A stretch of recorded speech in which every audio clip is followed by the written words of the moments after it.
All right. What's going on, everybody? We're back again. It is what? I don't know. Thursday. Let me adjust those volumes here. Thursday, April 15th, tax day. So have you done all your taxes yet? Because, well, I haven't. Actually, my accountant called me the other day, sent me a text. He's like, hey, man, we really should get these tax things done this year. And I was like, okay, cool. Let me put together the information for you. And this is like maybe 3-4 days ago, and I totally wasn't even thinking. I was like, okay, good. We're all good. And suddenly, I wake up this morning, like, oh, today's the 15th. The show is tonight. Oh man, the 15th. The 15th means that it's, what do you call it? It's actually the tax day. So today is tax day, right? Like, isn't it tax season? Like, actually, what do they say on CNN? Let me see here. Like, it's supposed to be tax day, but I see nothing online about maybe we're being passed. But anyway, whatever the case may be, it's supposedly the tax day, and I haven't done any of that. So I just sent them all of my paperwork and asked them, what else do you need? Because I really don't know. I'm kind of like disheveled with that kind of thing. So anyway, how's it going? Hope things are going well for you this week. It's been pretty decent around here in Baltimore. The weather's been relatively mild and friendly and comfortable. I've been pretty tired lately. The last couple of days I've been pretty tired, so I've been wanting to sleep more. I'm actually a little bit tired today, but anyway, we're going to be doing our usual Thursday night thing here. It is a coffee and cigars here on a beautiful Thursday night. It's getting a little bit chilly, but we're down to the 60s today. Now it's going to go drop into the 40s. So we're going to find out what's going to happen. But first off, like always, we're going to be doing our coffee. Today's coffee is the Finca El Salitre, Corazon de Jesus, lot number 25 by Johnny Alvarado. This is from Costa Rica. This is a really interestingly nice coffee that I have at the shop, and it's actually been one of the staff favorites for the last couple of years. It is our highest grown coffee, so it's about 2,200 meters in this area called Chiripo in Costa Rica, which is like pretty high. And it's from San Jose, it's pretty far. It's like a 5-hour drive to get there, so it's really kind of way out there. And this guy here is, you see this guy in the blue, that's Johnny Alvarado. He's actually, it's a little bit bright. Let me see. If I pull it back here, you can kind of see it's like a fogginess, and these are the trees. If I get too close, it just gets washed out. But anyway, so it's a really great coffee, wash processed, kind of like a lighter and brighter kind of coffee. It's a little bit different than what we normally offer, but I really liked it, and so wanted to bring that in. And so we're going to brew that today. So we're not going to waste time. So how's everything going? If you've, let me know what you're doing. Where are you? What are you smoking? What are you drinking? Drop those in the comments as always. I'm always interested. We're going to get our little stand up here. Today we're going to be brewing the coffee in our Clever, the Avid Clever, which is a hybrid brewer that is kind of the immersion of a French press combined with the filtration of a pour over. So we're going to put the regular number 4 milliliter paper filter inside. Let me get a little bit more rising here. Okay, there we go. We've got pre-ground coffee. Of course, we're doing 12 ounces of coffee, a brewed coffee, so we're using 24 grams. This is a relatively medium coarse grind. I'm going to put that in there. We're going a little bit coarser because of the full immersion of the Clever brewer, so we want a little bit coarser than normal. And then, got to get our hot water.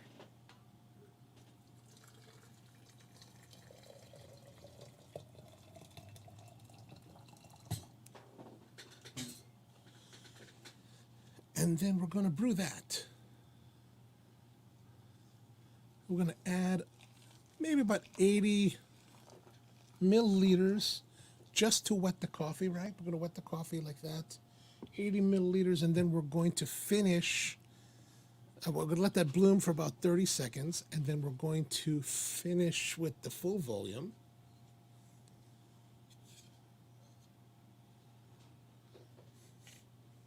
after about 30 seconds.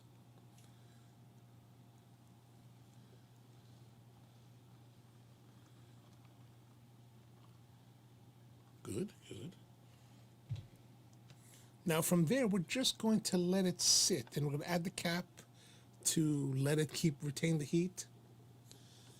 Yeah, so that's pretty much it. And so we're just going to wait for the 3 minutes to pass, and then we'll be able to finish the brew. Oh my goodness. So how's everything going? Everything here has been pretty good. I got the vaccine, the second dose the other week, maybe 2 weeks ago now. I didn't have any I just had a little soreness here, right, where the injection went in, but I didn't have any other symptoms. I had some friends that did have some heavier results, and my cousin actually was sent to the hospital for observation because he started having some kind of like heart chest pains or whatever. So they brought him to the hospital, and then he stayed there for like 2 or 3 nights. But turns out he's all right, so that's good. Okay, it's brewing along. As you can see, it brewing. That's a nice brew. This is actually a really nice dripper. It's called the Clever. There's actually a name on it. You can see it here, name Clever Dripper. And as you can see, it's just kind of sitting here, brewing, steeping. So it's got that kind of development that you would have with a French press. So you get a little bit more body, a little bit more oomph. And then because it has this paper filter that we're using, it's going to have the filtration of a pour over. So it won't have like in a French press, if you're familiar, it has a lot of sediments and essential oils will come out of the coffee and give it a little bit more of a heavier feel. This one will not have that because of the paper filter. All right, so we're about there. Now we're going to take our trusty beaker. And as you can see here, there is actually a valve underneath at the bottom that opens. So once I put this in, actually let me put that here so you can see it a little bit better. So once I put this on top of the beaker, it'll open the valve, and voila, it's flowing down.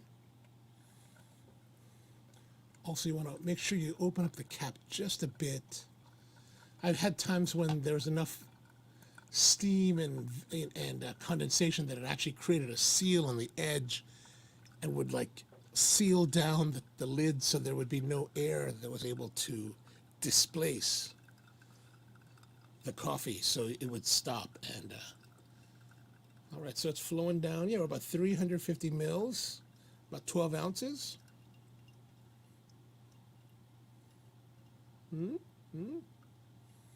Look at that. Not bad for just eyeballing it, right? All right, so that's pretty much it for the brewing. That's pretty easy. And as you can see, there's our coffee. I'm going to pour that into it's pretty darn hot. Pour that into our cup, and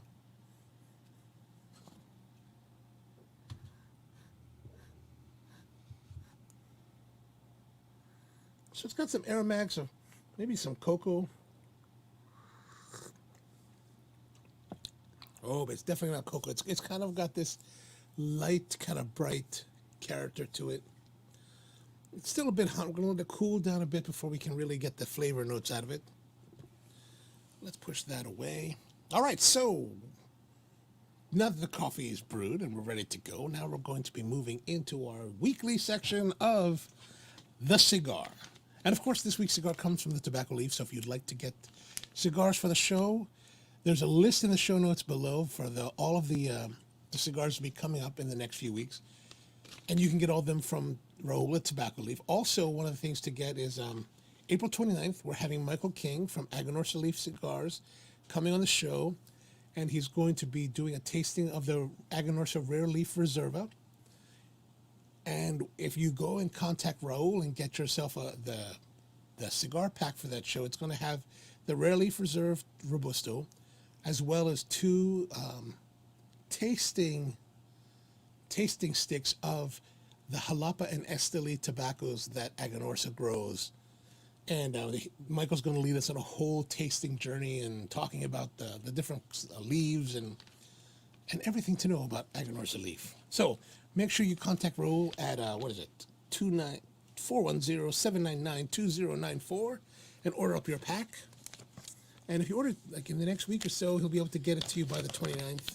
We still have a couple weeks left, so should be pretty cool. All right, so now we've got our cigar. This is the Tres Lindas Cubanas La Mulata. And this is a cigar company that was started in 2014 by two sisters, Yvette and Yvonne Rodriguez, who were Afro-Cuban women growing up in Miami, and they wanted to get into cigars. They really enjoyed it. They tend to hang out at this place called Cuban Crafters on Calle Ocho in Miami. And if you happen to have been down there, Cuban Crafters is this cigar joint, and I was kind of surprised because like I've hung out at Cuban Crafters, and you go in and it's a pretty big place that has a pretty big lounge.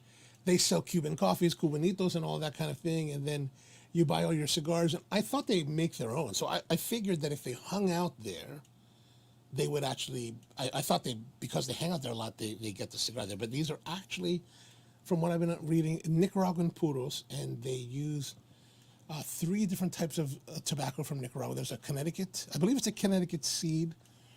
There's also, what else are they putting in it? There's also, the binder and filler are both seco and volado type of tobaccos from Nicaragua. I'm not really sure it doesn't really disclose what region. This one is like I said, this is the La Mulata, so it's got I said earlier, Connecticut wrapper. That was incorrect. This is actually a Nicaraguan Habano wrapper. As you can see, it's pretty smooth.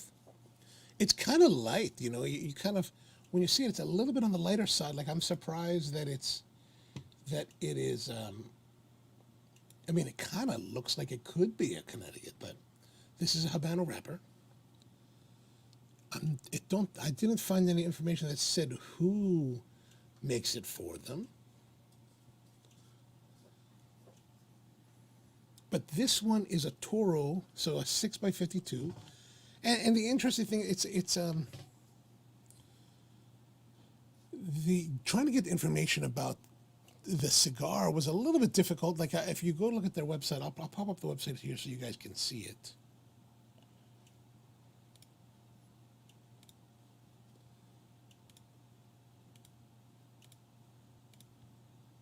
All right, so this is their website, and nice looking. They got their stuff here. The thing is that if you go to the shop now, like I was trying to find out, this, it doesn't really have a lot of information. There's a couple 3-packs. There's a Mother's Day sort of blend sampler, some personalized labels. If you view all products, it doesn't feel like for example here, if I click on La Mulata Torpedo, then that's pretty much it. There's just a torpedo listed, but I've got a Toro, right? So I kind of wish there was a little bit. Oh, the Toro. I wish there was a little bit more. It just feels a little bit disjointed, trying to find. Oh no, that's the La Negrita, which is a different one though. So there's actually 3 lines. I wish I should be telling you that. There's 3 lines. There is the La Clarita, which is a Connecticut wrapper, which is a lighter wrapper. There's the La Mulata, which is this Habano wrapper. And then there's the La Negrita, which is a Maduro Toro. So, but as you can see here on the website, this is a Mulata that's in a Toro, but there's no Mulata Toro on the website. So it's a little bit disjointed when you're trying to find information or trying to find a cigar. So I'm not sure exactly if this is something they're only selling to retailers, because this was sourced from Raul. But yeah. Oh, Brian says it has an interesting taste before light. Oh, I have to get there. My goodness, So let's have a little smell. There's a light sweetness, I think, in the on the wrapper. Pleasant sweetness, and then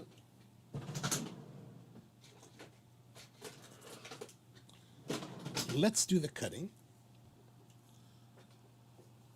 Official cutting from the NTX Zycar lighter cutter. All right, so we're cutting this off here. So Brian, you got this at, you were able to find them at Tobacco Leaf? They still had some more? Just because Brian called me earlier today and was like, hey, where do they still have them? Where'd you get it from?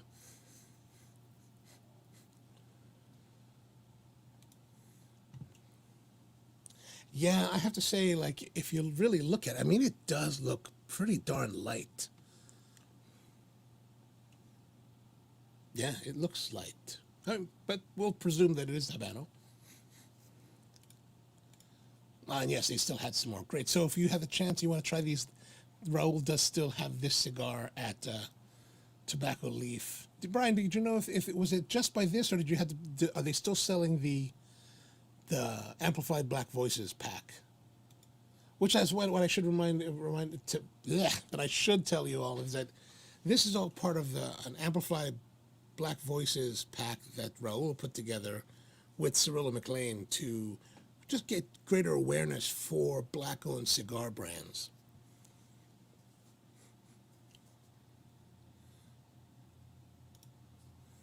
All right, so let's do some lighting. Should I?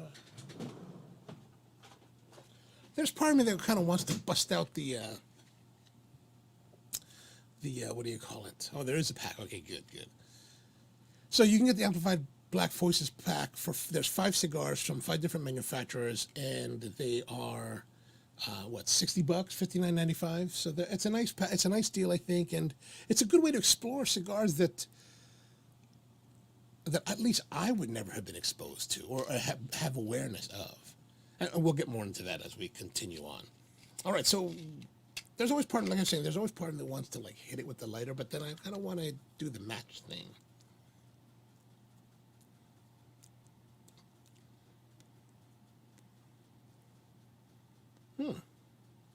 The cold draw has a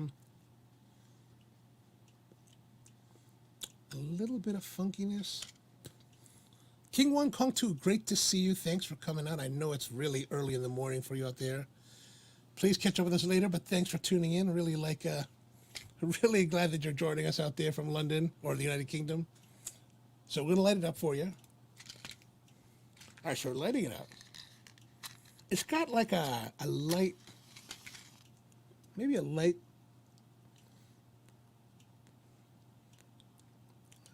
spice, but a weird, like maybe Szechuan peppercorn kind of zing to it.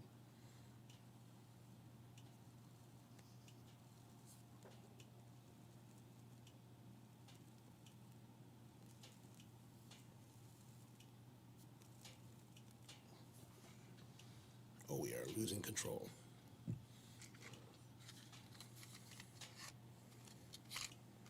I think there's something much nicer about not using a harsh torch on it.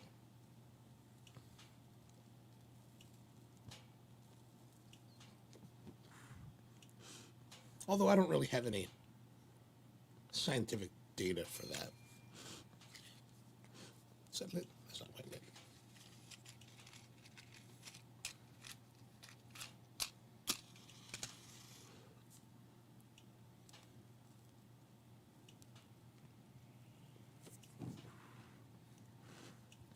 All right, there we go. There we go. Now it's lit. Okay. The draw feels good. Starting off with a good amount of smoke.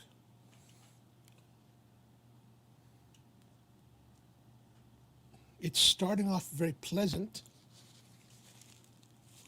Maybe like a light spice. Maybe like a nutmegish. Not really the black pepper you'd expect from Nicaragua.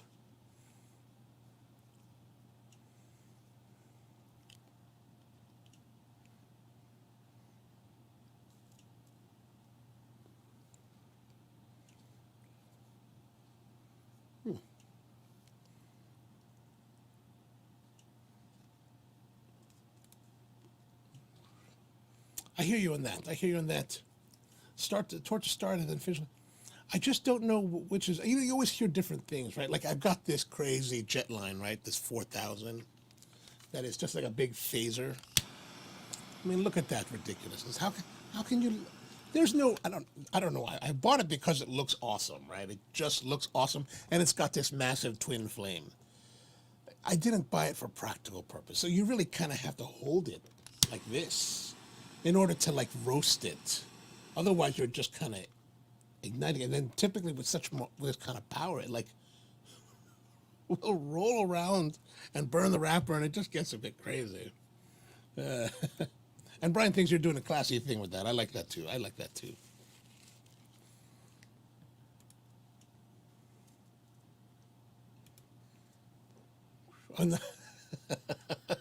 No doubt, man. No doubt about that. No doubt. It actually might be pretty good for that. Sweat those copper with that. We might have to try that one day.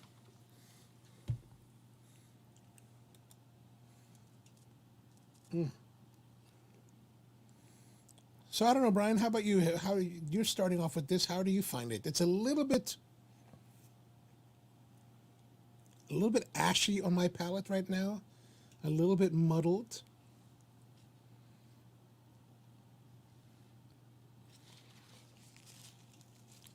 It's a little bit on the lighter side too, I think.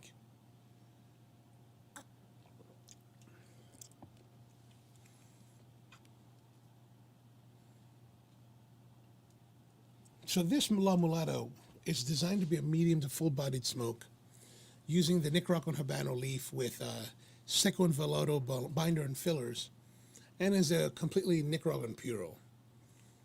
And you know what? Actually, I've got a video here for you guys to check out that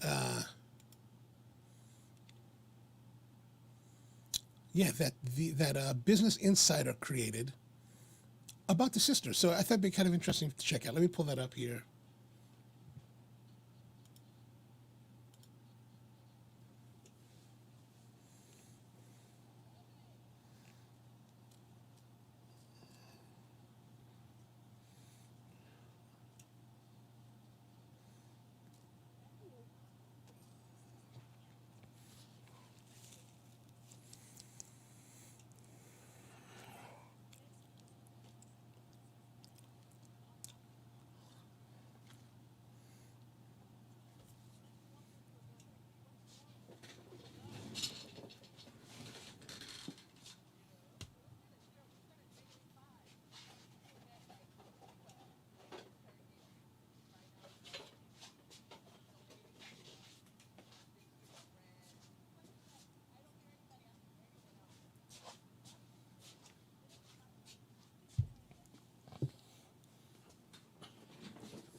yeah. So I thought that was kind of interesting. I found that online, and they were.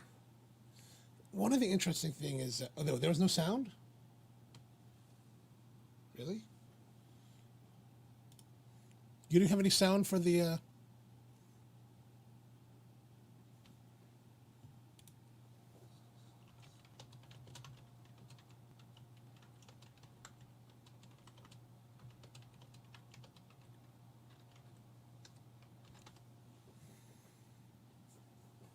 All right, so Inting says there's no sound. Let me see if I can. I'm not sure if you're not hearing sound from me or if that's just from the video.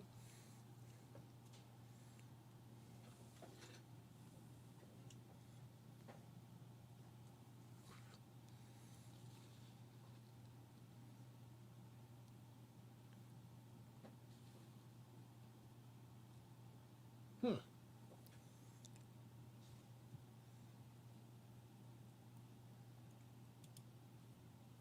Okay. Okay, you can. Oh, so nothing from the video. Oh, I'm sorry about that. That's weird because I can typically if I can hear it and send it through the board, it should be sending it out to you. That's very odd. I'm sorry about that. But basically, it was just the two sisters talking about how they started out in Miami. They started out with $500 and bought some cigars from whoever's rolling it for them, and because they had a very small amount of money that they invested, they were able, which got them a small amount of cigars. They were able to sell those, and then they've been rolling them back into their company since 2014. And essentially, that's what the video was talking about, and talking about the three different lines that they have. And yep, that's pretty much it. But it's one of these things where, like, I talked about this last week when we were doing the drunk chicken cigar. Is that, and this one is a little bit more acute in the fact that these two sisters started in 2014, and they've gotten exposure in places like Business Insider from this video. They also have had articles in, like, let's see here. Like, they had articles in on NBC. They've been featured in Stogie Press. Okay, that's maybe not as much, but, like, they have been. Oops. Miami New Town. So they've received some amount of. What do you call it? They've received some amount of media coverage in kind of mainstream general media, but there's really, and then even this one here with Stogie Press, and this is back in May of 2015. But they've really received no coverage whatsoever in cigar media, which is really kind of surprising. Like Stogie Press, this article here from Stogie Press, right? They did this article May 14th, 2015, and this was something that they were doing because they were doing I guess, what was he saying? He was saying they did this article, this interview, because they were doing women in coffee kind of selections. So in the 6 years since this was written, they've never reviewed the cigar. Like, I checked Stogie Press for the reviews, and like, if you go to the big list, cigar reviews, right? Let's go check that out.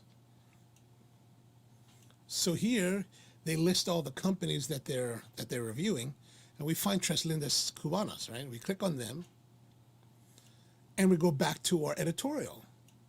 So they've never done a review of any of the cigars that they produce, which to me seems a little bit. I mean, it's obvious that they're not unknown to the StogiePress.com. So why are they not, doing any coverage? And then I also checked with Half Wheel and Cigar Coop, and again, a lot of the mainstream cigar media. Nothing, and it makes me wonder. It's like, is our cigar media? I mean, are they just fanboys? Are they just looking at, I don't even know what they're looking for. Like, what is the criteria? Like, this is a company that's been around for quite a while, and they've been producing cigars for a little while, and they've got some attention, but they've got no coverage, and I think that's really. I think that underscores why this amplified black voices cigar tasting is kind of important because the mainstream cigar media is not paying attention to any of them. They're only paying attention to, all of the, I guess, the popular ones, the Pepin Garcias, the Tatuajes, the General Cigar, the Davidoff, all of those companies, Punch, all of these, pretty much everything we've been reviewing for the entirety of the live stream show. That's what they pay attention to. It's these other ones that they don't pay attention to. And so it makes me wonder, it makes me wonder why. And so one of the things actually I was just thinking about, let's look at Half Wheel. And then, one of my favorites from this past year is the Stolen Thrones. And I think that's a great cigar. We'll put that in the search and hit search. So here we are, truck full of juice. That's Stolen Thrones. Oh, do they have nothing on Stolen Thrones either?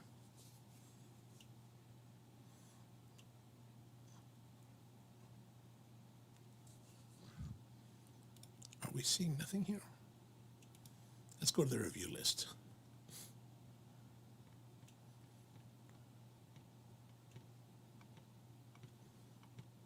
Do we have Tres Lindas?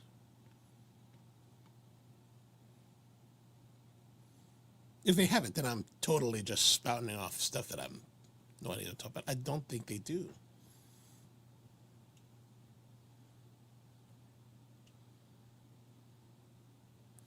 Trinidad Tres Reinas, but no Tres Lindas. So things like that, or let's see, how about, because my question was let's say Stolen Thrones. Since Stolen Thrones is also another small company from Virginia, do they have anything on them? Stolen? I guess not. So these are the things, these small, cigar companies, how do they need to get more coverage, I think.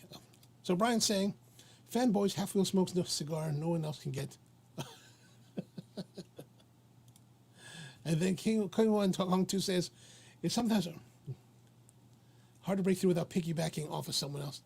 Yeah, sometimes you wonder, will the cigar media like Half Wheel or Cigar Coop or any of them really, will they give you any attention if you're not coming from one of these more famous producer or maybe rollers, blenders? And I think that's a fair question to ask,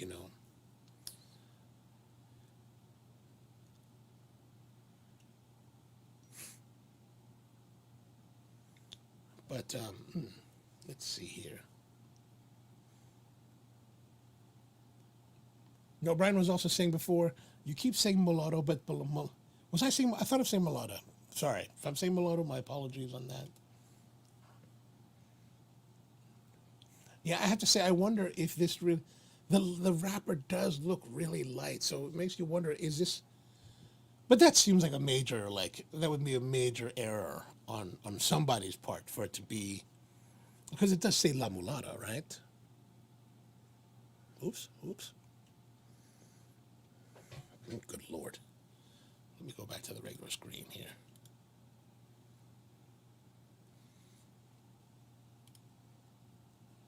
So Stogie TV Tobacco Kennedy launched TK Cigars. Ooh, I must have to look at that one too. Yeah, there's not much, and that's the thing. It's I would think that, especially Half Wheel and Cigar Coop, those guys are super geeks about coffee. About cigars. You'd think that they'd be wanting to get out there and be the first ones to expose a new brand that could be great. They're I think, if I was a media guy, I think that's what I would like. I'm going to break the new one. Small operation. Yeah, these are definitely smaller operations. I think a lot of these, these startup cigar companies are small groups. And I think it could be multifaceted, right? They're small groups, so they don't necessarily know how to get the attention of Half Wheel, Cigar Coop, and all that. But I also wonder, it's like, if you're a cigar media, it seems to me that part of your purpose would be to seek out, constantly quizzing retailers and other manufacturers and like what's new, who's coming out with something new, what's a new brand, and I think you'd want to cover that so that you could at least, be recognized as the source to go to for, cigar smokers that are interested in new product. And Tony's saying that looks like Connecticut shade to me. I mean, I can't deny that. It's very light, very, very light. Yeah, just like craft beer, exactly. Always trying to find something new and interesting. And you'd think that, like, the different media would expose you to that. I mean, I would want to be exposed to that. Sometimes we just don't get enough exposure, I think. However, that's not to say there's completely a blackout on them. There is a website called cigarcraig.com. And May of 2016, this guy, Cigar Craig, reviewed the La Mulata Torpedo, which is the torpedo shape of this one. Now, unfortunately, Cigar Craig's not really an in-depth reviewer, so really all he had to say about it was that it was medium to full-bodied, loaded with sweet, earthy flavors, free-flowing draw, and overall a nice smoke. And so far, that's kind of how it's been with this. It does have that sweet earthiness to it. It's not especially complex so far. I mean, we're only kind of finishing in the first third. Let me turn the band around so you can see the band. We're kind of getting through the first third. It's smoking smoothly. It's smoking relatively quickly. It's smoking very easily. Like, there's not too much. It's not a challenge to smoke, meaning that it's not like hitting you with a lot of flavors. It's got sweet. It's got earthiness. It's got even, I think, balanced tones to it. And Tony's saying the problem is new cigar bands disappear almost as fast. That's probably true. That's probably true. But we're also talking about cigar. Now, in this series of the Amplify Black Voices, we're talking about cigars companies that have been around for a few years. So they're not exactly dropping off. Sure, I get the idea that we don't want to, you want to be cautious. You want to if you're going to review something, you want to at least there to be some level of representation that the reader can find. And I think that some of these, or at least the ones in the 5-pack I think they pass that criteria at least. And then Brian's saying, in all fairness to Half Wheel, maybe there's so much new among the bigger brands. I mean, that could be. That could very well be. That could very well be. But let's say, okay, in the case of Cigar Coop, I think it's pretty much just Will Cooper, right? So that's pretty much him by himself. But in the case of Half Wheel, there's at least 4 of them. I mean, how many cigars can we smoke in a week? Now, granted, I get it. There's a difference between smoking for enjoyment and sitting there with a clipboard and writing down notes and really analyzing a cigar. Like, you can't really you can't do too much of that in one sitting. I get that. And Inting's saying it's a tough market. It's a tough market. That it is. Business is tough. So let's see, how's the coffee? I think the brightness of the coffee goes nicely with the cigar. I think you're right about that. Half Wheel, I think from what I remember reading, they usually typically at least smoke 3 of each cigar, so that's good. Which gives, kind of a better, broader spectrum of, or a better representation of that particular cigar. I think that's important. Which is to their credit, absolutely. But it's kind of, from my perspective, doing this show and like talking about cigars, it's also like a little bit disappointing because like I like to see, as much as we may get down on like Half Wheel in particular or Cigar Aficionado, it's good to see input on how other people have experienced the same cigar, because not as we know, we're not all going to have the same exact experience based on our taste, our preference, and our past experience. So it's nice to see other coverage where you can kind of compare and see and contrast how is this experience compared to what they're reporting. So the band is pretty big. Like, look at this thing. This thing is huge. So take it off the band, right? So smooth. So we're unbanding it.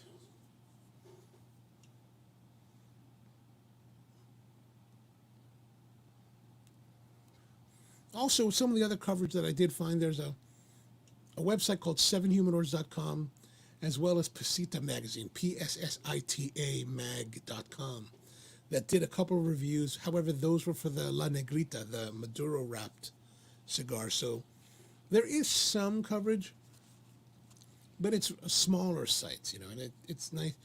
I think it'd be really nice to see these brands get wider coverage. You know, how many more cigars does Drew Estate really need to sell? You know what I'm saying?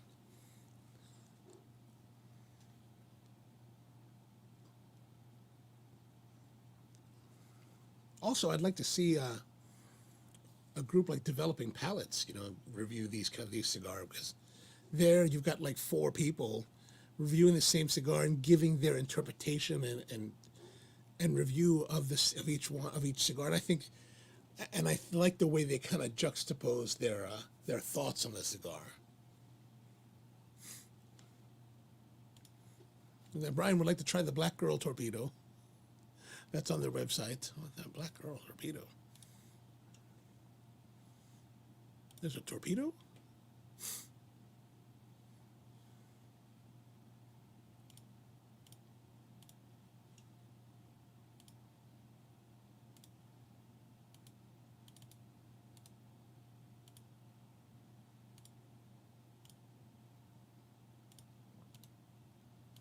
Oh, we're not going back to that. There we go. I see. Under the assorted blends, looks like there is. That does look interesting. Look at that. That's all like dark.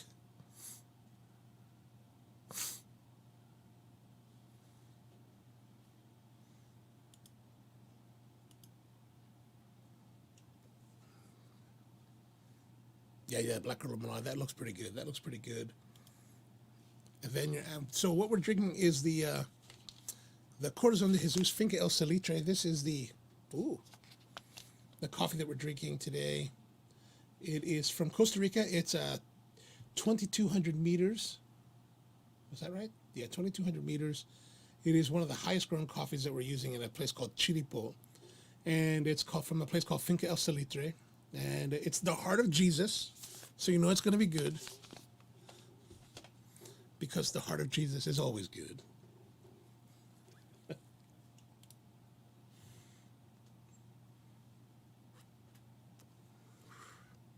Yeah, so it's smoking well, right? Look at that. Let's go back to this. So it's smoking. There's a nice ash. Look at the white. The white ash looks really nice. It's kind of lightly sweet, a little bit earthy. Not so much, like, you know, in the recent cigars we talk about a lot about leather and cocoa. There's not much of that. It's more kind of. There's also a lingering like brightness on the tongue.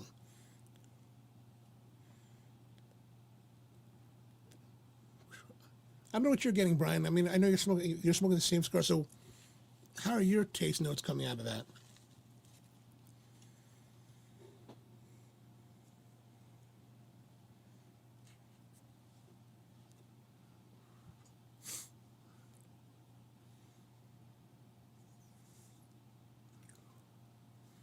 So, how's the week been going? In the news, we've got Prince Philip is dead. I don't know if you've heard of that, but he passed away this past week, and they're going to have a big. They're not going to have a big funeral.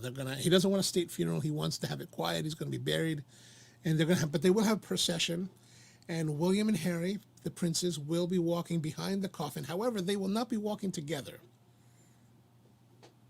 You know, Harry left the family. They're probably not very happy with him, and you know, William will one day be king, so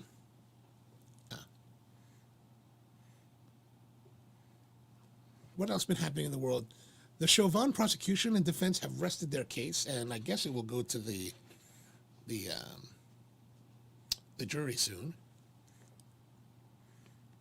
In related news, this Buffalo police officer who tried this, who stopped a choke holding by another police officer, saving the life of another victim, who was then fired, has won her trial against the state, and they have given her all her money and back pay and all that kind of thing.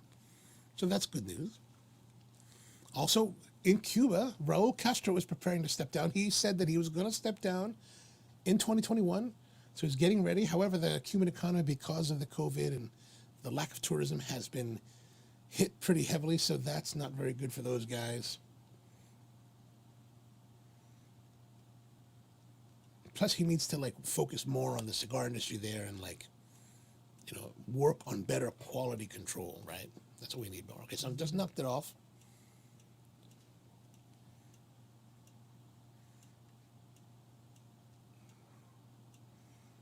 Oh, and really exciting news. Jennifer Lopez and Alex Rodriguez. Who knows who Alex Rodriguez is? I don't know. Maybe he's a ball player. Who knows? Have split, or they're going to split. So, finally, I'll get a chance again to date Jennifer Lopez. That's good news in my world.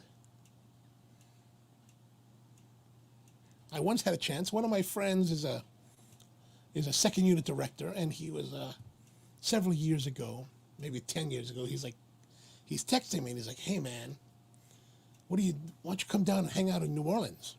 Because he was in New Orleans shooting a movie.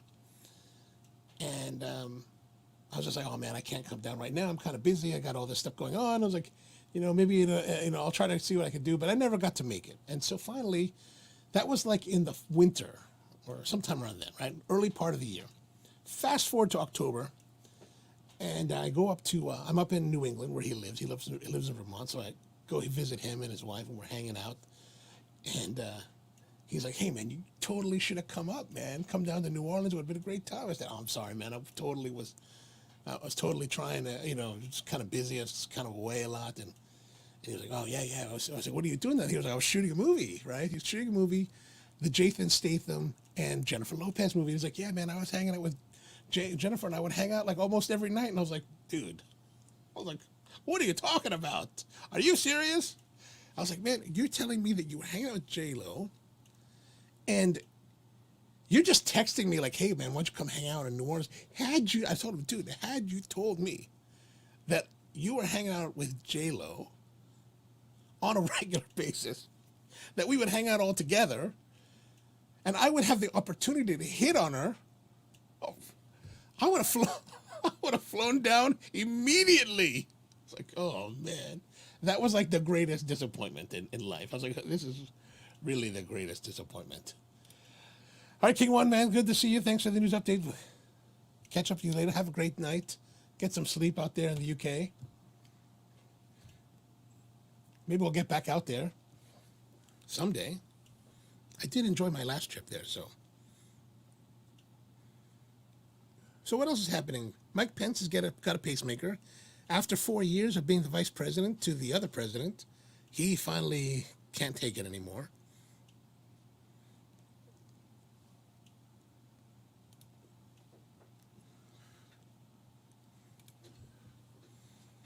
Also, I don't know if I mentioned this last week, but last Friday, one of my friends, Chad Goss, opened a new location of his restaurant called The Food Market. And my company is supplying the coffee for that location. So if you go to Columbia Food Market, have dinner, buy the coffee, and let me know what you think.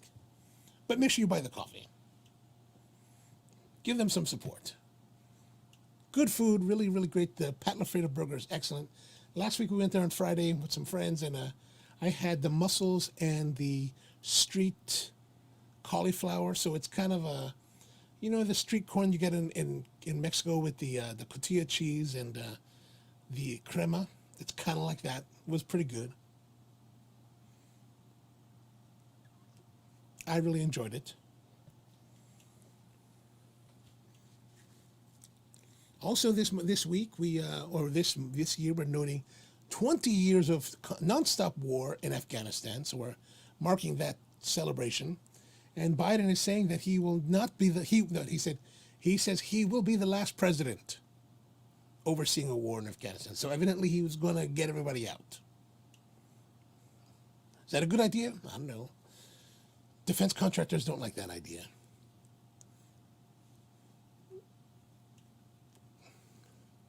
They'll just have to manufacture another war somewhere else in the world that we can get upset, which might happen because what?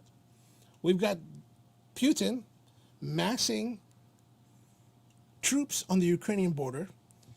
So, the Ukraine's not part of NATO, but we have an agreement. NATO has an agreement with the Ukraine, some kind of protection. So if Putin attacks, then I don't know what's going to happen. Defense companies are going to get happy again.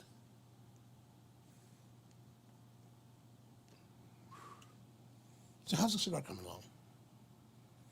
Coming along nicely. It's smoking smoothly, I think. I think it's pleasant.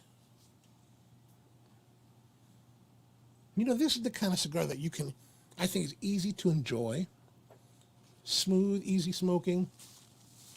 Overall enjoyable smoke. It's not terribly challenging. It's not terribly complex. It's not like some cigars take you on a journey. It's not taking you on a journey. It's just kind of like a cigar that you can just kind of sit back,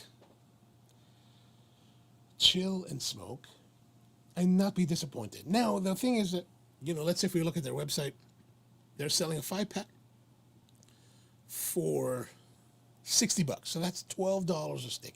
So it's on the pricier side for sure, right? Now, it does drop a little bit. So if we're at a bundle is 22... Terrible at math. So a bundle of 20 is $2.25. So that breaks down to $11.25. So you save 75 cents per stick if you buy it by the bundle. And it could be worth a bundle. I'd be much happier if it was like $8 rather than $12. But yeah, you're right, Tony. It does look the razor sharp. The burn is razor sharp. It's burning well. I mean, everything about it is really nice and enjoyable. But if you're looking for a peppery, punchy, hard, heavy cigar, this is not it. This is more balanced. This is more kind of medium full. It's got good mouthfeel.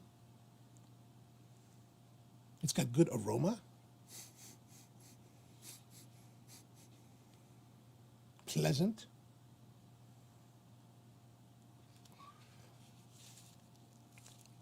So yeah, I would recommend it. I think it's good.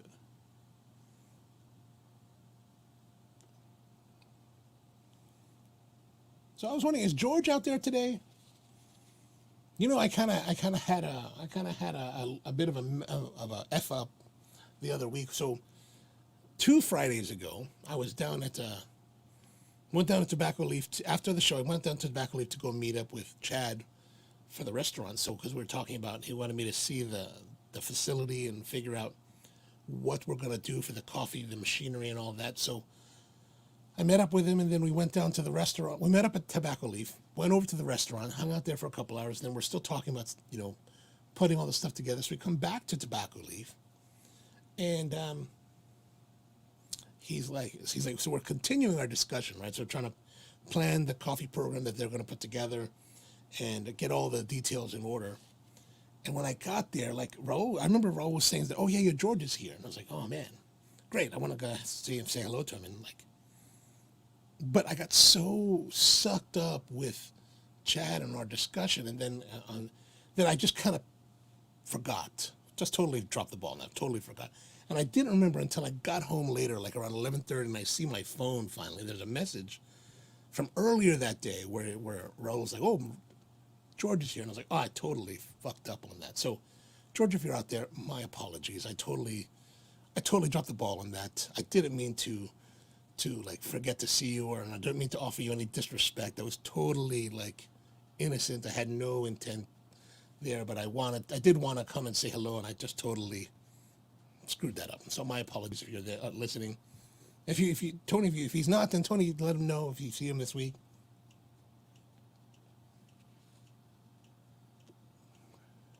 I felt really bad about it. I mean, I was like, damn it, I can't believe it. It's like, that's really. Let's see. But do you want to pay? But I don't think it's necessarily Hostess Twinkies. I mean, I don't really want to pay $12 for just about any cigar, really. Like I always talk about, like, is it? For me at least, $12, $13 is really kind of where you really get to that threshold of like, of really questioning, like, how much do I want to spend more than that? Because like, there's so many good cigars that are less, right? Although maybe we're getting to the point now in the cigar world where everything is getting to be that price point, $10 and up. I'd rather be under $10. Under $10 makes me very excited. Like this, under $10 would make me very excited. $12, it's a good smoke.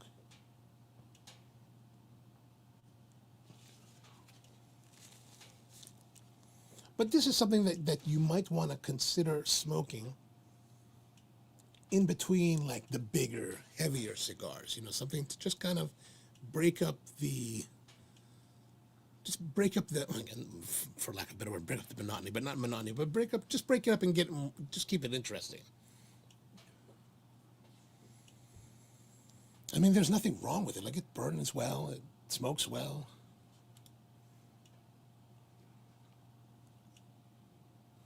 So what are you guys smoking out there? Smoking and drinking today?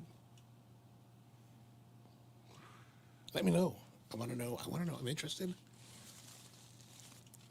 Maybe we should do a little drinking.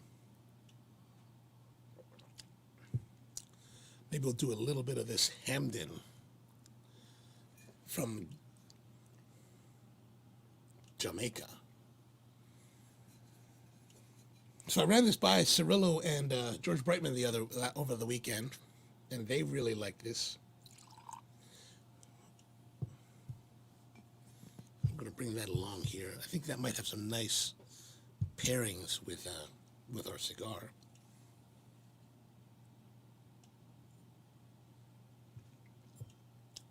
Anything smoking the Laranja Escuro tonight. Excellent. Oh, man. One thing about this, okay, so this is well rated, right? On rumratings.com, this gets a 9 out of 10. But man, it's kind of harsh. Like, it burns.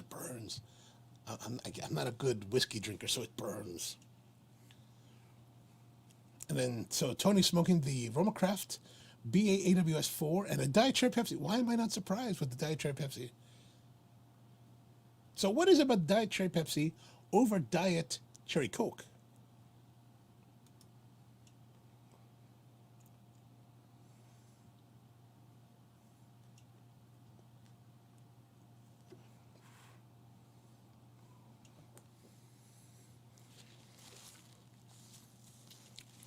Now, I don't know if this is really endemic, but one thing interesting about this is that we're reaching the 1 hour mark now, and we're well into the second third of this. So I feel like it's smoking faster than other cigars. Also, there's an interesting aberration on this one. Like, I don't know if you can see that here. I think you can. There's a little bit of a greenness here. What is that greenness?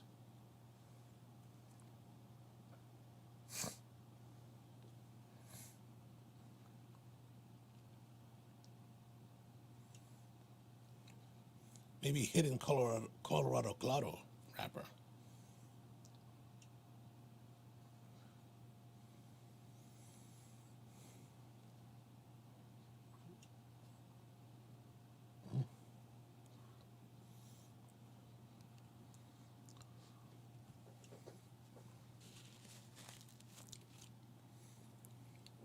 Tony says that's little blue mold.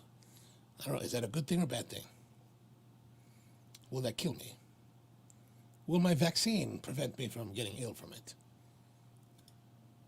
And he also says better fake cherry cut flavor and not so much diety aftertaste. Actually, I must say, of when I go to places and they're like, I'd like to have a Diet Coke, And or I ask them, do you have Diet Coke? And they're like, oh yeah, we have it. But really, all they have is Diet Pepsi. I mean, that does irritate me, right? I'm asking for Coke. I'm not asking for Pepsi. That makes me irritated. However, when I'm in a situation where it's only Pepsi, the Diet Pepsi is it's pretty good. It's pretty good. Oh, Brian's also has the green too. Is it in the same place? Is this a design, like an intentional design thing, or is it an aberration? Or are you having the same aberration? Or is it just, I don't know what to describe that.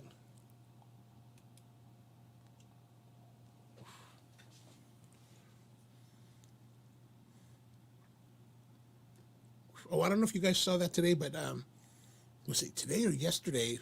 Skip Martin posted to his Facebook page that Weasel Fest is for sure going to happen now. I know we had Michael Rosales 2 weeks ago tell us that it was probably going to happen, but he did say that they will make an announcement by the middle of the month, whether it will or will not. And so Skip did announce today that it will happen. They're all down in in Nicaragua right now, visiting the factory. So Brian has two small dots along the vein.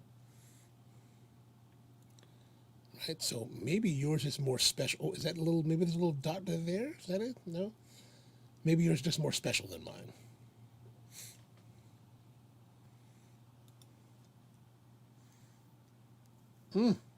No, I'm glad to hear that. No 5G in Platinum.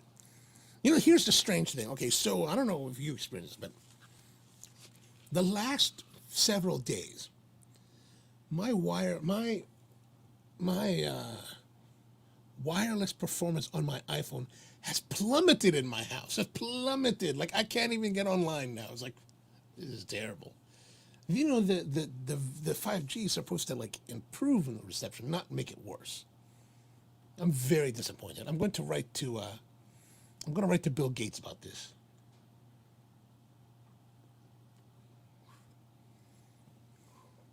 So evidently they're pushing for union voting at Amazon. And I don't know if I mentioned this the last week or the week before, but I had a customer come in who we were having some customers were at the shop and we were discussing the whole Amazon union thing. And this guy walks in who actually works at Sparrows Point Amazon warehouse. And I was talking to him and he's like, yeah, he's like, for the work, the money used to be good. Like, I think they used to make $17 an hour.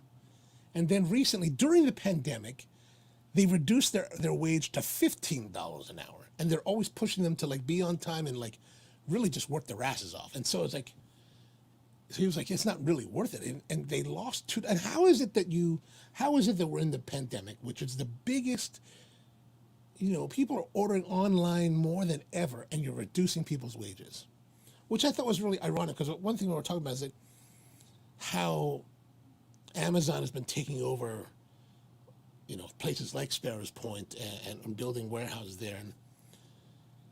And like Sparrows Point was really famous before for Bethlehem Steel. And like I was pointing out that, the interesting thing is that you have the old school Bethlehem Steel, right? And these are companies where people worked, they were, whatever their jobs, they were laborers, right? The laborers making steel. However, they were making a living. Meaning that not only could they just make a living, but they could buy a house, they could have families, they could have children, they could have a future, they could have a retirement. Now, these companies that have taken over these legacy places like Sparrows Point and Amazon have employees that could never do any of that. I mean, can you raise a family for $15 an hour in modern day America? I don't think so.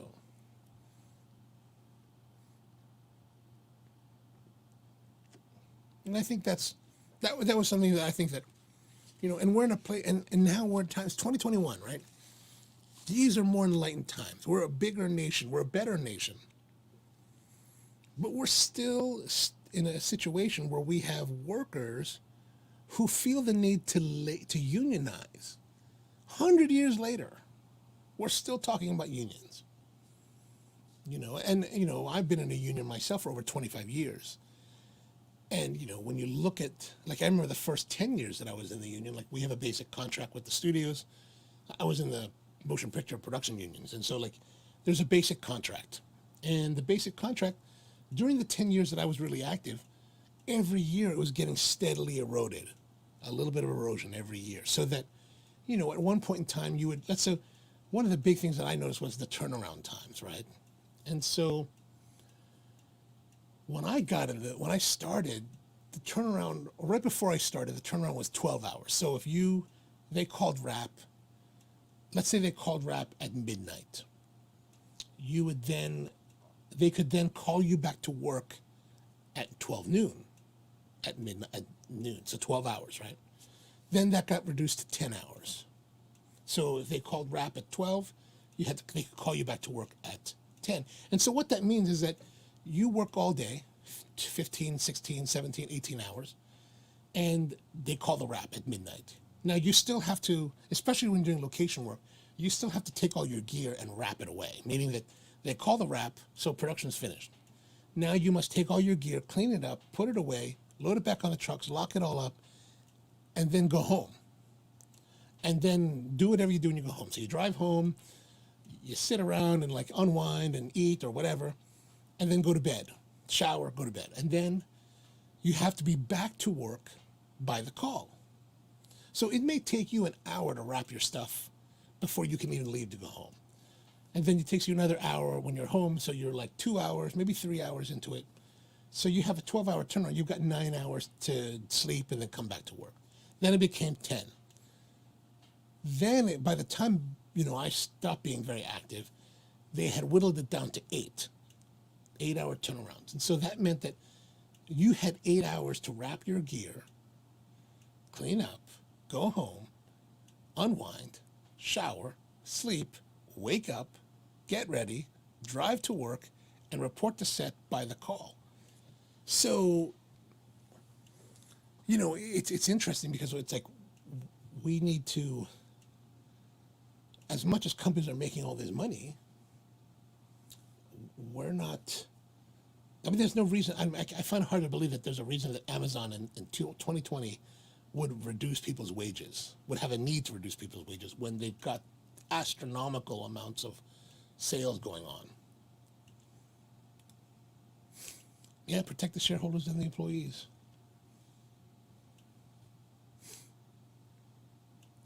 Yeah, sure, that happens too. However, and that's a corruption of the unions. However, the problem still exists where we have workers that that feel a need to call for a union because they have no way to have their grievance alleviated. Like this person you're talking about in PG County, those guys are getting paid a living wage. They're getting paid enough that they can have a family, and I think that's a big difference.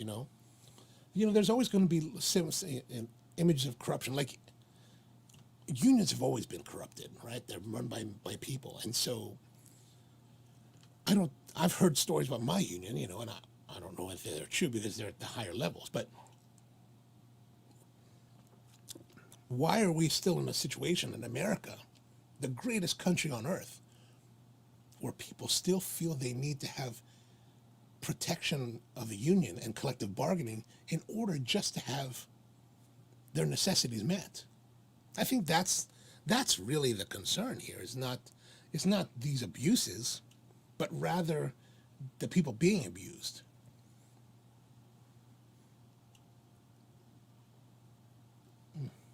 All right, so let's continue on. Our cigar is smoking along nicely. Good amount of smoke. Smooth. Grooving into the final third.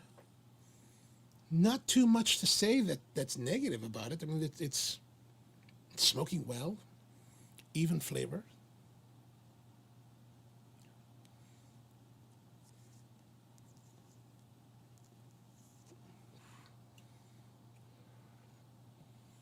Yeah, nice. So far, so good.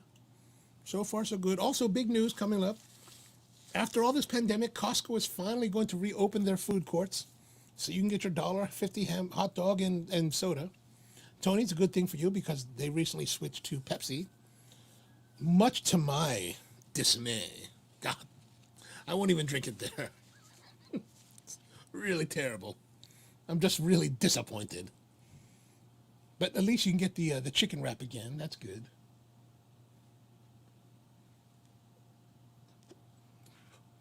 Oh, kind of fell off there. It's starting to get a little bit hot on the tongue.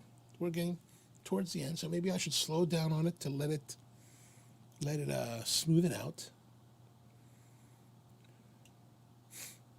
Oh, speaking of 5G, Samsung announced last week that they're going to be releasing a new 5G smartphone that's going to be under the $300 price point.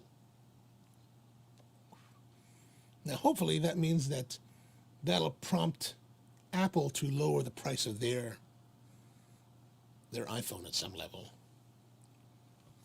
Because, honestly, $1,200 for the iPhone 12 Pro seems a bit excessive. Like, for example, the camera that I'm shooting this on is only $700. Why the phone needs to be $1,200 is beyond me.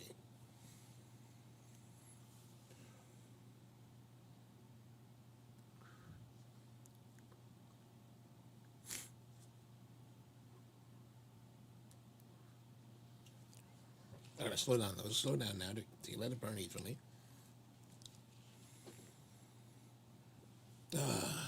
So what else is happening? Oh, they came out with a report today or this week about the most powerful passport in 2021, meaning that which passport has the most ability to travel the world. And actually, let me pull up the article. I'll pull up the article so we can see it all here.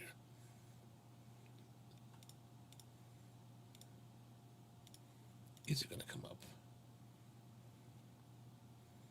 Oh, here we go. Brian says, we are smoking at the same rate. My thoughts are this is a well-made cigar, but same flavor start to finish, not a $12. Yeah, $12, I get that. I get that a little bit on the hub. Like I said, 8, 10, I'd be very excited. 12, All right, let's go to this screen here. So, most powerful passport. I'm going to go down. Number one at 193 destinations is Japan. Why in the world Japan has... where's it going? There we go. So Japan's number one, 193. Singapore, 192. What that means is how many nations can you enter without any visas? Germany, South Korea, 191. And that you'd see here, unfortunately, we have dropped down to 7th place at 187. However, I think I checked this earlier during the pandemic, and Americans, we could only travel to like maybe 22 nations without any COVID restrictions. So that's a big problem. But wow, Japan, man, those guys can go protect anywhere. I think the official count is over 177 nations in the world.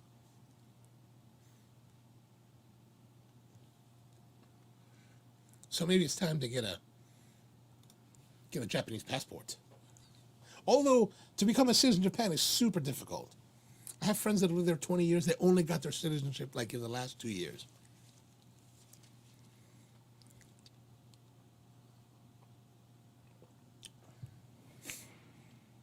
Well, also, who's dead? Bernie Madoff is dead. The guy with the Ponzi schemes, he died. Although I don't think he was suffering. I think he lived a very good life.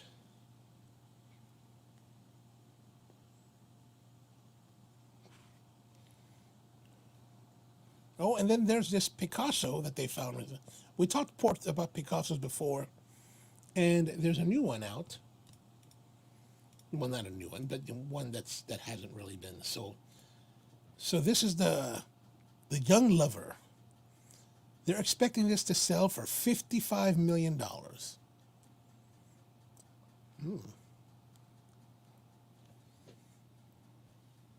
Who has this kind of money? Sotheby's, they've been a lot in the news lately with these crazy auctions.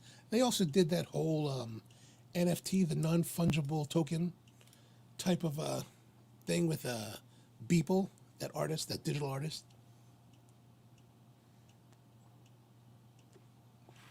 I think his work sold for $60 million. $60 million for digital.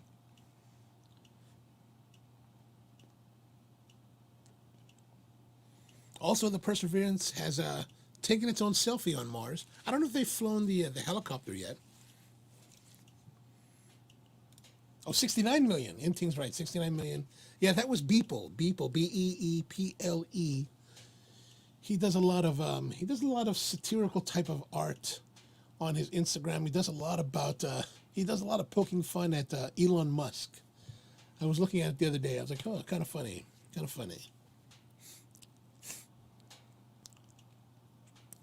Also, there's a new castle going up in Disneyland, Hong Kong. Or they've renovated the Disneyland Hong Kong castle. And so while the castles had always represented different European princesses, right? The redo of the Hong Kong castle has 12 towers. And each tower represents one of the different princesses. So, like Mulan, Jasmine, Belle, they all have their own tower. It's kind of interesting looking. Also, Disney has announced this week that they're going to be offering greater flexibility for their employees. So I don't know if you knew about this, but Disney had really stringent employment regulations. So you had to be clean shaven. You had to have, your hair cut a certain way. Everything was to a certain thing to present to the guests. However, now they're changing that to give more flexibility. So they have what they're calling gender inclusive hair, jewelry, nails, costumes, and even tattoos that are tasteful. I wonder if that's more because they're having trouble hiring people. Although they don't seem to be the kind of company that would have trouble finding people to work for them. But one of my really close friends, when we were in college, she worked at Disney World in Disneyland. And she worked at the Emporium on Main Street. She loved it. Even to this day, now that we're like grown adults, she still looks fondly back. I think that if she could have her way, she would go back to doing that again because she enjoyed it so much. And that's one nice thing. That's one thing I'm going to say about going to Disney is that the staff there is always pleasant. They're always welcoming. They're always accommodating. I think that's very refreshing in our world.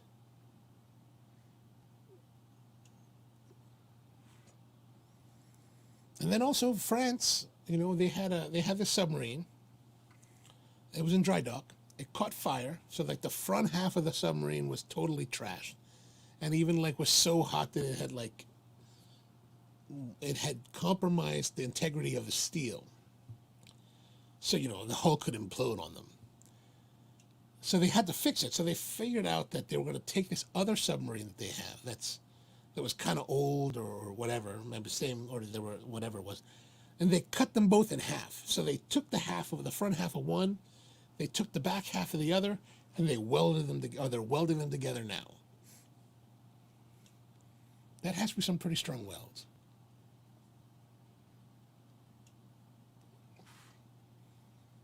Now that we're still smoking,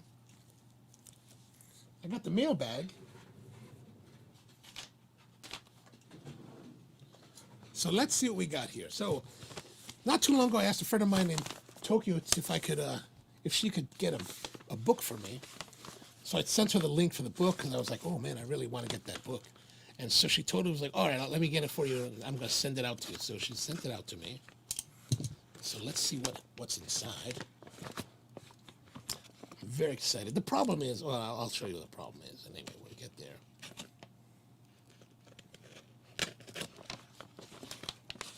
My problem is I'm very anal about opening packages. Like I always want to cut nice lines.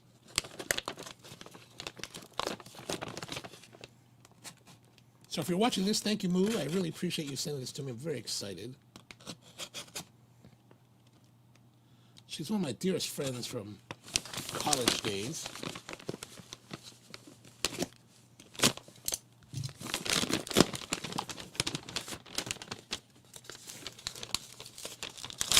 Oh, she did a hell of a job wrapping this thing.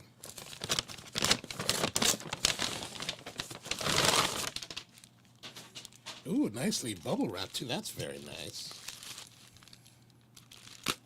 That's the one nice thing about Japanese people. They're very much into packaging and making it look nice. Like even if you buy something at the store, like they want to put nice bags. It's really kind of a treat.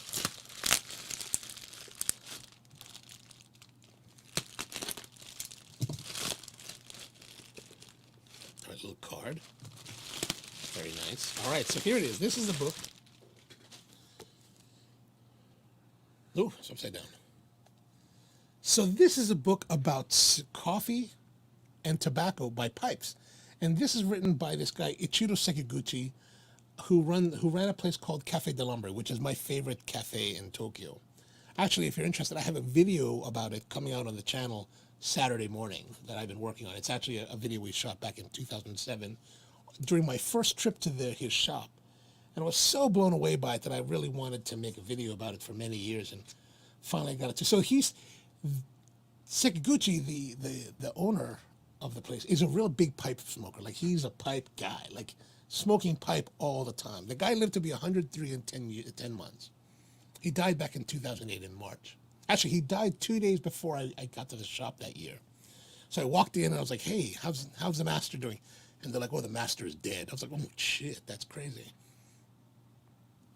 But anyways, he's got this book about, from what I was reading the synopsis, it's about tobacco and cigars and how they go so well together. Now, the problem is that it's all in Japanese. Which is a problem because I can't read Japanese. Like, there was a time when I could read the hiragana and the katakana, and I thought that I'd be all right. Then I went to Japan for the very first time, and then I realized that no matter how well I knew those two alphabets, I couldn't understand it because I didn't understand the kanji, these characters, right? These characters, I don't understand them. So I'm like, oh God, I can't read. So I don't know why I bought it. I mean, I was like, oh my God, I got to get it before it goes out of print. So it's going to be a long, painful, oh, there's no illustrations. He's got tables. Oh, he's got timelines. These are timelines of like different events in, I guess, the history of tobacco and coffee. I really should have asked her to read it to me. But anyway, so I'm terribly excited to have it. I just don't know how to read it. I'm going to have to run it through Google Translate and see, but it should be quite interesting. Like, he's actually written quite a few books. The guy's kind of crazy about coffee. Like, he's really, like, meticulous about everything. It's actually, he designed this kettle, this spout, that, especially, what the big thing was this spout, this tapering, this goose tapering, this beak, this pelican type of beak that really controls the water flow. So you can really control it. So I may not be very good at it, but you can control it with a great degree of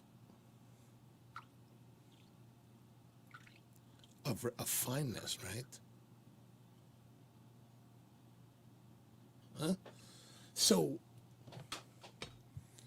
yeah, so that's pretty cool. I'm very happy about that.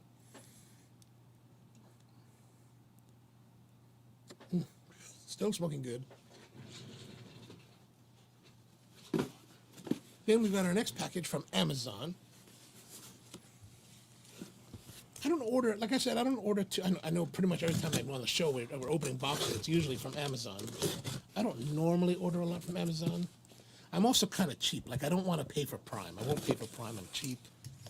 So I wait like an extra week to get the free shipping. So what did we get this week? So this week's pretty simple. I've been exploring this whole thing with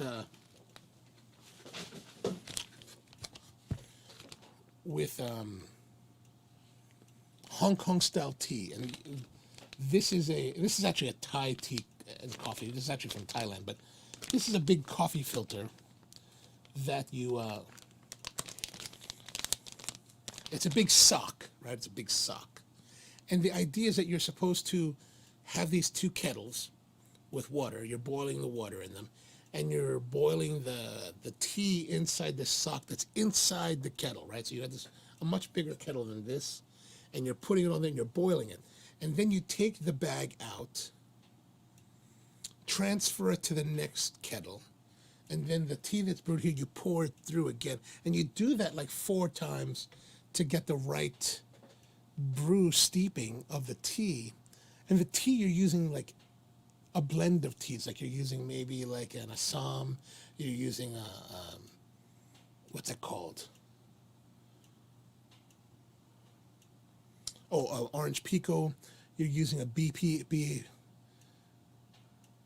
broken orange pico, BPOF, something like that. Using a variety of teas to craft a particular flavor, and then you're mixing it with like a milk, like an evaporated milk, and it's kind of interesting. It's quite interesting. It's really popular in Hong Kong, really popular in like Singapore, and I've been really interested in exploring it. But the hard part is, it's hard to get these items, and the real difficult one is getting the proper kettle. There's a particular type of kettle that I haven't been able to find on Amazon,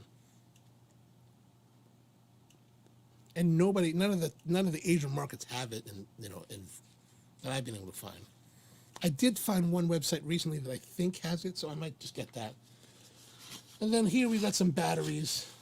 I needed more batteries, so these are like Sony batteries from a company called Nimoa. They're pretty cheap. They're actually for the camera that I'm using to shoot this. And these are little Sony type batteries. $20 for 3 of them. So really great deal. It gets overexposed if I get too close. Anyway, so that's exciting to have. Well, exciting for me at least. I don't know. And then what else do we have here in the mail bag? We got some more coffees from one of the importers.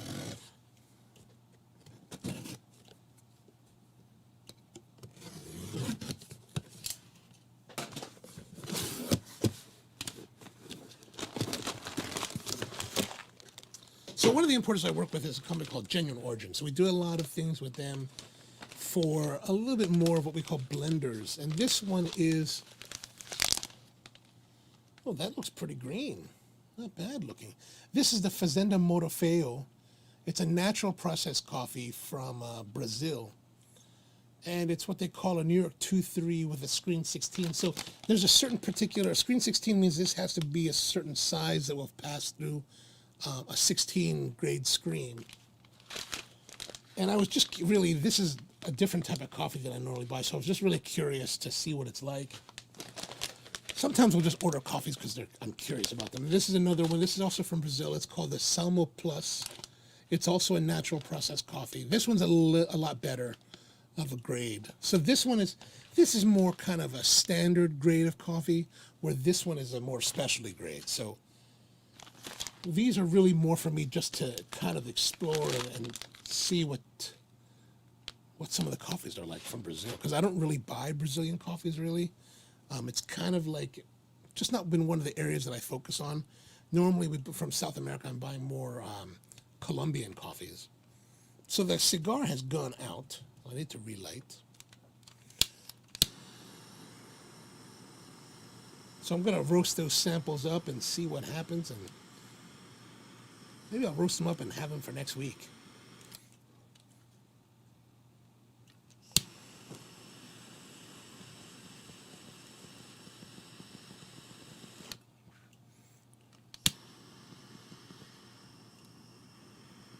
Oh, so like I was saying with the Weasel Fest, it's happening on Labor Day weekend, May 28th, 29th. I think they have more spaces open, so if you're interested in going, I never turned in my, when they were going to have it in Labor Day weekend, and they decided to postpone it, those of us that had bought tickets had the option of cashing them in for other things. I kept my ticket, and so I'm almost positive that I'll go. I was just starting to look at flight schedules earlier today. I'm not sure what I'm going to do. I guess I'll fly down there on I don't know what I might do is actually maybe fly there on Thursday morning or maybe Wednesday evening that week, and then maybe do this show from Roma's HQ. It should be kind of busy because I'm sure a lot of the guys for the Weasel Fest will be in town by Thursday night.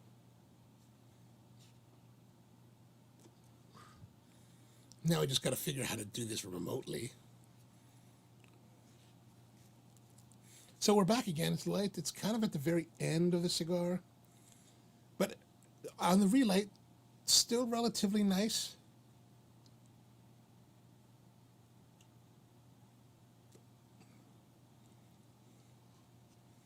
Yeah, still enjoyable. Well made. I agree with what Brian was saying. Well made.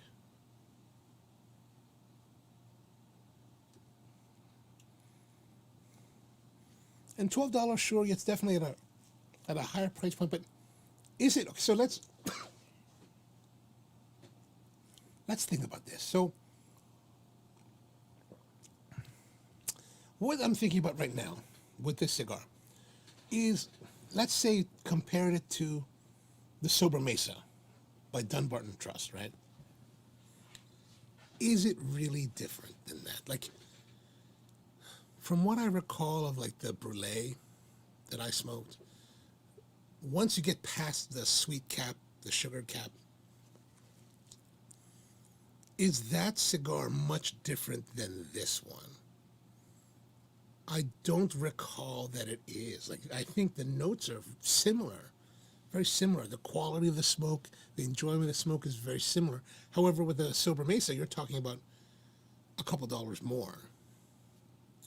So I guess the question is this cigar offering you a Sober Mesa type experience for a lower price? That's something I might have to explore again. And maybe find a Sober Mesa this week and give it a try to really like.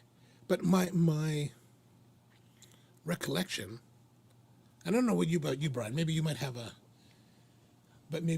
thought on that. Like I'm thinking of this now, and it could just be, I mean, I'll be honest, it could just be wishful thinking, but I'm thinking that maybe this is a Sober Mesa equivalent at a lower price point.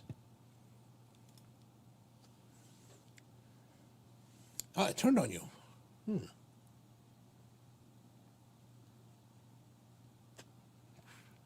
right, we'll keep a lookout for that. So far, it seems to be static in my situation, meaning that it's not getting appreciably worse. But I mean, if it turns here at this point, that's not terrible. That's not a terrible thing. It smoked pretty much to the end very well.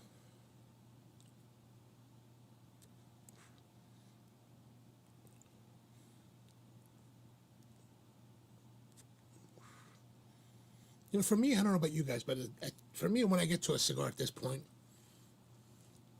there's something about this length, this remaining length that kind of makes me want to smoke it faster. I don't know, maybe just to get it over with. But even at this point, the flavor and the experience are still very consistent that I've had through the entire smoke.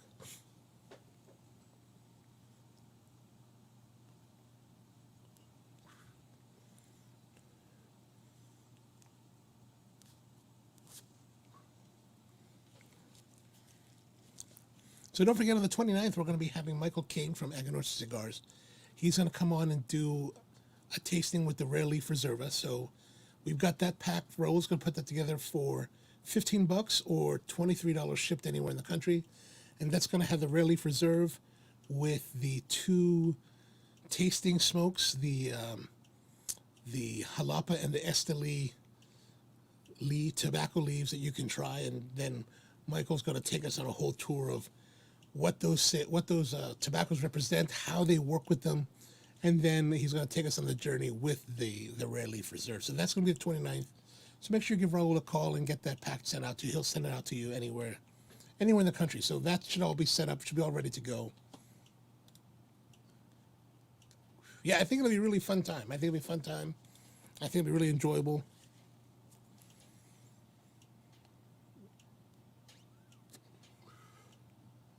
I'm getting a little bit of a crack here on the wrapper, at the very bottom. I mean, that's nothing severe or anything.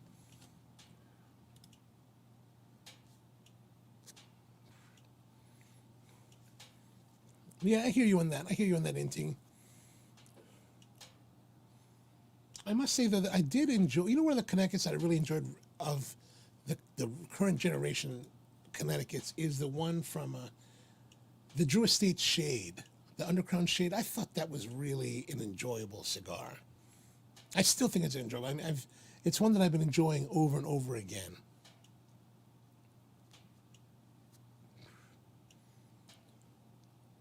Huh, I wonder if that's similar to this as well. Maybe Tony remembers. I don't know. I can't recall the price point of the Undercrown shades. But maybe they're similar price points. And I wonder, like, you know, when I'm talking about this, if the Undercrown shade and, like, the Sober Mesa is similar in character to this, you know, then the question really is this cigar truly, is it truly, like, outside the price point? Meaning that, you know, the question earlier was that, oh, it could be expensive, but if it's in the performance of the brulee or the shade, is it really out of line? So Tony's saying it's a great deal for $9. So if the shade's coming in at $9 and Sober Mesa is coming in at what, 13, 14?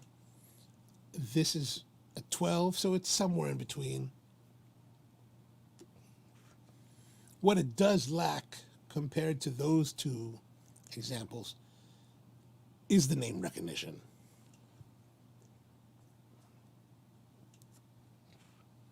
But I think it's quite enjoyable overall.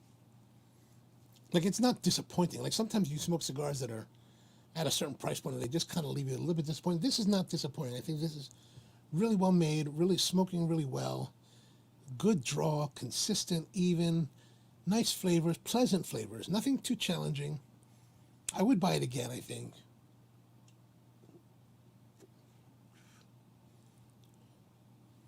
But comparatively to other cigars we've smoked on the show, it seems that it's smoking faster.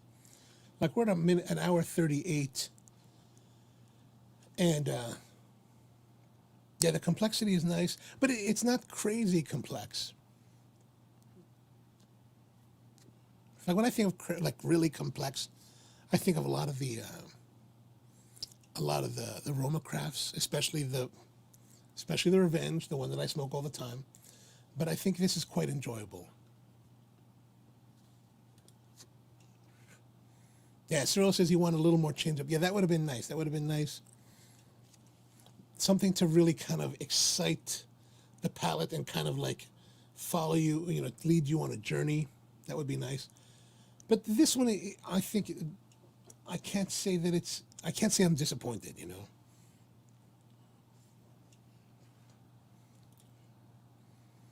Is it good as the goodness? Whew, that's a good question.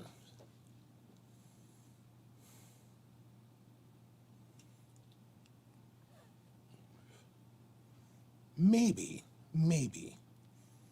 You know, it's hard for me, I'll be honest, it's hard for me to say that with any definitiveness because I have such an impartiality to the box press and temperance cigars and that's why I'm kind of like even here, Inting knows that I'm going to say Revenge because I've got such a bias for them, right? Like, I just can't get enough. So and that's one of the reasons why I don't really I've never used that as a review cigar because, you know, what am I going to say about, oh, it's great, it's fantastic, I love it. That's not interesting. No, I totally understand what you're saying, Israel. I totally understand. But I'm saying that, but I also don't think that despite that it doesn't have that complexity, I don't think it's disappointing. Like, I think it's an enjoyable cigar. All right, we're getting right to the end now. It's starting to come apart a bit. What I would like to see is like something like this cigar. Like, I've really enjoyed this one, and I would like to see cigars like this get more recognition in the mainstream cigar media. I think it's disappointing that we're not seeing cigars like this or the Drunk Chicken, especially, or even like the Stolen Thrones.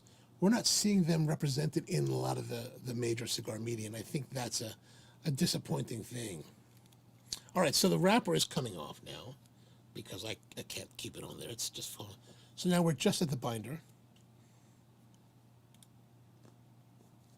Yes, sir, I totally agree with that. Oh, there is something missing without the wrapper.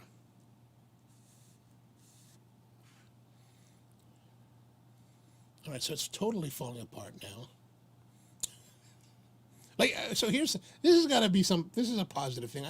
Like, it's coming apart. Like, here, the binder's coming off, and I'm still trying to, and look at that thing. It's right there, and I'm still trying to suck as much as I can out of it. Yeah, that's a good point here. Wouldn't necessarily hunt for it, but if I saw it, and that's one of the things that I wish that they would do better. Like here, like we were talking, I don't know if you were here with us earlier, Cyril, but I was talking about their website.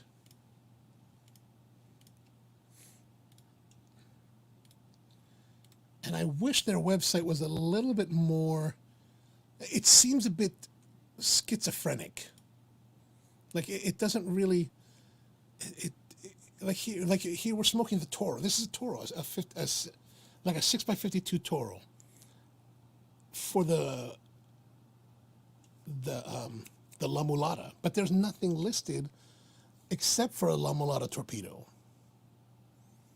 You know, I wish their website was a little bit more in depth about their cigars. I wish there was a little more detail about them. Like I can find some articles online, like these articles here from Latina to Latina, Stogie Press, the NBC News, and the Bubble Pop. So you can find some information about them, but they don't really put any information about who they are or what they're doing on their website. So I wish that was a little bit better done, you know. I think that would have been really nice. Yeah, exactly. They really don't have and their story, when you read about it in these other media, is quite interesting. The two sisters, Afro-Cuban heritage, who want to, you know, celebrate women, and the name La Mulata is actually, the name Tres Lindas Cubanas is actually based on an old Cuban folk song, and is also an homage to their abuelita, their grandmother. And I think that's a really interesting story, but it's not represented in their website where you know, if you've heard about them, this is really this is one of the really main sources that they have available to potential clients to learn about their cigars. So yeah, that's kind of my thought on that. All right, so I really can't smoke any more of this. This is pretty much at the end of it. I'm going to have to put it down because there's just nothing left to put my lips to. So that's pretty much it for this week. Thank you very much. Don't forget to get the Aganorsa leaf pack. I think that's going to be a great smoke for April 29th. That's 2 weeks from now. Next week is going to be, we're going to be continuing on the Amplified Black Voice cigar tour with the Black Star line War Witch Robusto. And that's quite an interesting one. There's that was started by two friends that they were friends from childhood. One of them is actually a firefighter from Chicago. And it looks like they've got a little bit more coverage and some interesting stuff. Then on the 29th, of course, we're going to be doing the Aganorsa leaf. Then on May 6th, we're going to be doing the Emperor's Cut Grand Robusto, which is also part of the Amplified Black Voices. And then finally after that, in May, 11th, it's going to be or 12th, 13, whatever. We're going to be doing the Carolina Blue Maduro Toro. So that's what's coming up in the next month worth of OnoLive coffee and cigars. Cyril thinks the War Witch is dope. I'm looking forward to that one. That seems to be a really highly rated one. So I really appreciate you spending another Thursday here with me. Thank you very much. We're back again next Thursday on April 22nd, 8 o'clock, also on Thursday night. So be sure to come down and join me, and it'll be really great to see you. And hope the week goes well. Some music to head out. So hope you have a great week, and keep on smoking and reaching for the stars.